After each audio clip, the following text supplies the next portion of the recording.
प्यारे दोस्तों, आज हम आपको बताने वाले हैं कि एक आलिमा लड़की की शादी डॉक्टर से हो गई। उसके बाद बीवी ने जो किया उसे सुनकर आप भी हैरान रह जाएंगे। वीडियो को आखिर तक ज़रूर देखें और अगर आपने इस वीडियो को लाइक नहीं किया है तो लाइक भी कर दें। तो चलिए शुरू करते हैं। दोस्तों, हैदराबाद के किसी इलाके में एक डॉक्टर लड़के की शादी एक आलिमा लड़की से हो गई।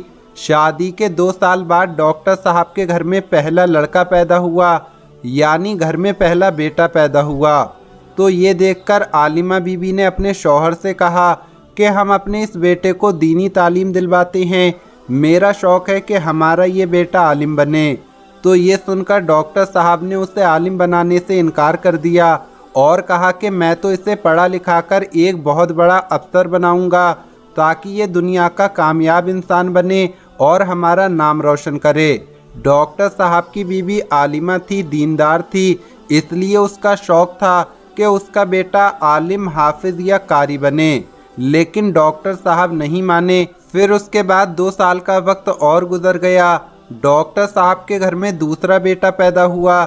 इस बार बीवी फिर से जिद करने लगी कि वो अपने बेटे को एक आलिम बनाएगी, मगर डॉक्टर साहब इस बार भी नहीं माने और कहने लगे कि वो अपने बेटे को बहुत अच्छे स्कूल में पढ़ाएंगे। दोस्तों, उसके बाद में 2 साल का वक्त और गुजर गया और इनके यहाँ तीसरे बेटे की पैदाइश हुई। बीवी ने इस बार भी बहुत जिद की और कहने लगी कि अपनी आखिरत के लिए कुछ तो सामान इकट्ठा कर लो और अपने बेटे को दीनी तालीम दिलवा दो। लेकिन डॉक्टर साहब को तो नहीं मानना था और वो नहीं माने। खैर दोस्तों, जब डॉक्टर साहब के घर में चौथा बेटा पैदा हुआ और इस बार बीवी ने ज़ोरदार जिद पकड़ ली और इस बार डॉक्टर साहब को बीवी की बात मानना पड़ी और उस बेटे को बड़ा होते ही एक अच्छे से मदरसे में दाखिल करवा दिया गया। वक्त गुजरता गया और डॉक्टर साहब के पहले तीनों बेटे दुनिया की पढ़ाई करने के बाद आला सरकारी अफसर बन गए और इनका चौथा बेटा दीन की तालीम हासिल करके हाफिज, कारी और आलिम बन गया। एक दिन डॉक्टर साहब अपनी बीवी के साथ अपने घर में अकेले बैठे थे। उस वक्त डॉक्टर साहब ने अपनी बीवी से कहा कि तुम्हारे तीनों बड़े बेटे सरकारी नौकरी पर लग गए हैं और आज वो अच्छा खासा पैसा कमा रहे हैं और तुम्हारा छोटा बेटा मौलवी बन गया है। अब वो जहाँ भी जाएगा तो उसके पूरे महीने की तनख्वाह तुम्हारे बेटों के 1 हफ्ते की तनख्वाह के बराबर भी नहीं होगी। फिर डॉक्टर साहब ने अपनी आलिमा बीवी से कहा कि तुमने अपनी मर्जी करके बहुत गलत फ़ैसला किया है और मुझे मालूम है कि आज तुम्हें अपने फ़ैसले पर पछतावा हो रहा होगा। शौहर की बात सुनकर बीवी ने कहा, मुझे तो बिल्कुल भी पछतावा नहीं हो रहा है। आप सोच रहे होंगे कि मेरा फ़ैसला गलत है, जबकि मैं सोच रही हूँ कि आपका फ़ैसला गलत है। हम दोनों में से कोई एक तो गलत ज़रूर है और मैं मरने से पहले इस बात को आपके सामने लाना चाहती हूँ कि हम दोनों में से कौन सही है और कौन गलत है। फिर बीवी कहने लगी, चलो आज मैं तुम्हें दिखा देती हूँ कि हम में से किसका फ़ैसला गलत था। आज मैं आपको आपके चारों बेटों का इम्तिहान लेकर दिखाती हूँ कि कौन सही है और कौन गलत।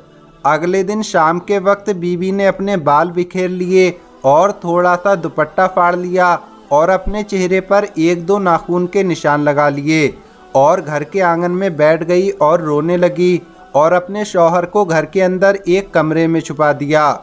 फिर थोड़ी देर के बाद उनका पहला बेटा घर आया। घर आकर अपनी माँ को इस हाल में देखा तो वो आग बबूला हो गया और पूछने लगा, अम्मी आपको क्या हुआ है? तो अम्मी ने बताया कि आज तुम्हारे अब्बू ने मुझे बहुत मारा है। इतना सुनते ही वो बेटा गुस्से से लाल हो गया और बाप को बुरा भला कहने लगा कि बुढ़ा इस उम्र में सठिया गया है, कहाँ है वो आदमी, अभी मैं उसे देखता हूँ। अम्मी ने बताया कि अभी वो घर पर नहीं है। तो बेटा कहने लगा, जब वो घर पर आ जाएं तो मुझे बता देना, आज देखता हूँ मैं उनको कि वो किस तरह से तुमको मारते हैं। इतना कहते हुए वो अपने कमरे में चला गया। ये सारी बातें डॉक्टर साहब अपने कमरे में छुपे हुए सुन रहे थे। खैर थोड़ी देर के बाद उनका दूसरा बेटा भी घर आ गया। माँ को इस हाल में देखा तो वो भी आग बबूला हो गया और माँ से इसके बारे में पूछने लगा। तो माँ ने बताया कि कि तुम्हारे अब्बू ने मारा है। ये सुनकर वो चिल्लाकर बाप को बुरा भला कहने लगा और बोला कि जब वो घर आ जाए तो मुझे बता देना। फिर वो भी अपने कमरे में चला गया।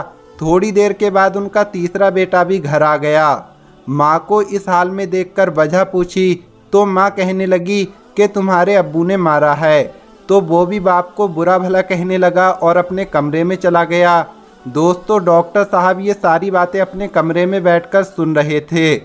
उनको ऐसा लग रहा था जैसे उनके पैरों के नीचे ज़मीन ही नहीं है, क्योंकि उनके बेटे उनको बहुत बुरा भला कह रहे थे। डॉक्टर साहब की आंखों में आंसू थे।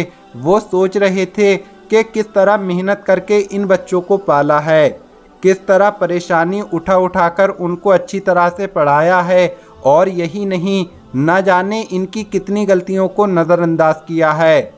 फिर वो अपने आंसू पोंछते हुए उठे और कमरे से बाहर निकलने लगे कि इतने में उनका चौथा बेटा जो मौलवी बन गया था वो भी घर में आ गया। वो घर में सलाम करता हुआ दाखिल हुआ। अपनी माँ को इस हाल में देखा तो भागते हुए अपनी अम्मी के पास आया और माँ से इस बारे में पूछने लगा।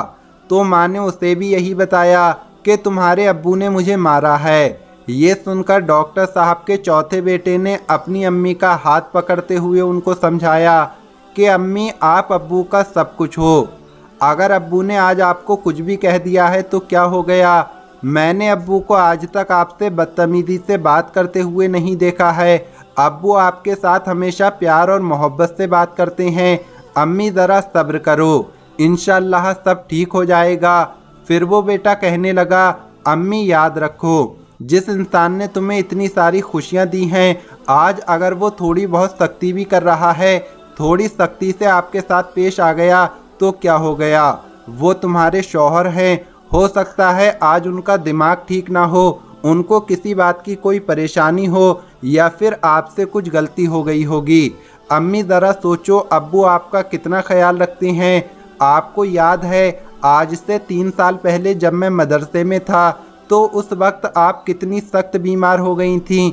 उस वक्त किस तरह से अब्बू ने आपका ख्याल रखा था, कितने दिनों तक आपको खाना भी बनाकर खिलाया था, और यही नहीं बल्कि आपको कपड़े भी धोकर दिए थे। दोस्तों, अपने चौथे बेटे की इन बातों को सुनकर अब तो अम्मी की भी आंखों में आंसू आ गए। वो अपने आंसू नहीं रोक पा रही थीं और फिर वो उसे गले लगाकर रोने लगीं। डॉक्टर साहब भी आंखों में आंसू लिए कमरे से बाहर आ गए और उनके सामने खड़े हो गए। फिर आलिमा बीवी ने अपने शौहर से कहा, अब आप ही बताएं कि मेरा फैसला गलत है या आपका फैसला? इतना सुनते ही डॉक्टर साहब ने अपने इस बेटे को गले लगा लिया और फूट फूट कर रोने लगे। फिर बीवी ने अपने शौहर से कहा, ये आला तालीम इंग्लिश मीडियम स्कूलों में नहीं दी जाती है। माँ बाप के साथ किस तरह से पेश आना है, बीवी को शौहर के साथ किस तरह से पेश आना है, ये तो सिर्फ और सिर्फ दीनी तालीम है। दोस्तों, आज डॉक्टर साहब को भी ये एहसास हो चुका था कि जिन बच्चों पर लाखों रुपए खर्च करके उन्होंने दुनिया की डिग्रियां दिलाई हैं वो आज सब बेकार हैं। फिर वो सोचने लगे, काश मैंने अपने चारों बेटों को ये दीनी तालीम दिलवाई होती। तो दोस्तों, ये वीडियो आपको कैसी लगी कमेंट बॉक्स में ज़रूर बताएं। उम्मीद करते हैं आपने इस वीडियो से बहुत कुछ सीखा होगा। इस वीडियो को अपने कुछ करीबी लोगों में शेयर ज़रूर करें। मिलेंगे अगली वीडियो में। अस्सलामु अलैकुम, अल्लाह हाफिज़।